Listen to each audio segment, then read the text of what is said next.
الرحمن الرحیم۔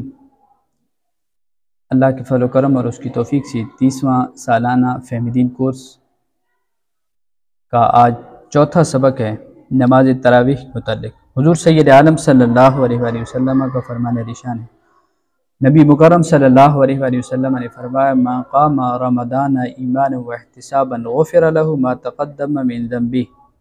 اس حدیث پاک کے تحت مفتی احمد یار خان نائمی رحمۃ اللہ علیہ فرماتے ہیں کہ جو بندہ نماز تراویح پڑھتا ہے اللہ رب العالمین نماز تراویح کی برکت سے اس کی صغیرہ گناہوں کو معاف فرما دیتے ہیں۔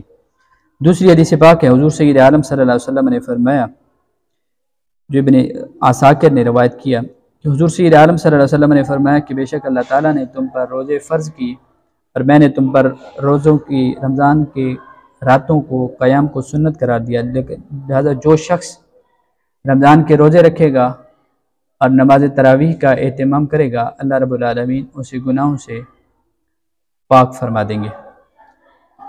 اب ہے 20 رکعت تراویح پڑھنے کے متعلق حضور سید عالم صلی اللہ علیہ وسلم کا فرمان۔ عن ابن عباس رضی اللہ تعالی عنہ ان رسول اللہ صلی اللہ علیہ وسلم کان یصلی فی رمضان 20 رکعتا والوتر او کما قال۔ اس روایت کو امام بہقی نے اپنی سنن کے اندر، مصنف ابن ابی شیبہ کے اندر، مصنف عبد الرزاق کے اندر اس حدیث پاک کو روایت کیا گیا۔ حضرت ابن عباس رضی اللہ تعالیٰ عنہ سے روایت کی جاتی ہے، فرماتے ہیں رسول اللہ صلی اللہ علیہ وسلم رمضان شریف کے اندر 20 رکعت اور وتر پڑھا کرتے تھے۔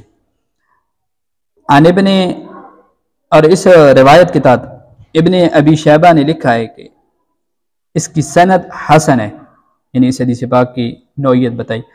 عن یزید بن، دوسری روایت، عن یزید بن رومانہ قال كان الناس يقومون في زمان عمر بن الخطاب رضی اللہ تعالیٰ عنہ في رمضان ب23 رکعۃ۔ اس روایت کو امام بہقی نے اپنی سنن کے اندر، امام مالک نے اپنی موطا کے اندر اس روایت کو ذکر کیا کہ حضرت یزید بن رومان رضی اللہ تعالیٰ عنہ فرماتے ہیں کہ حضرت عمر بن خطاب رضی اللہ تعالیٰ عنہ کے دور خلافت کے اندر 20 رکعت تراویح لوگ پڑھا کرتے تھے، یعنی با جماعت جو نماز تراویح ہے یہ حضرت امیر المومنین حضرت عمر فاروق رضی اللہ تعالیٰ عنہ کے دور خلافت میں شروع ہوئی۔ باقی صحابہ کرام علیہ رضوان نے انکار نہ کیا تو پتہ چلا کہ صحابہ کرام علیہ رضوان کا اس پہ اجماع تھا۔ اللہ مجھے بھی آپ کو بھی نماز تراویح اہتمام کے ساتھ ادا کرنے کی توفیق عطا فرمائے۔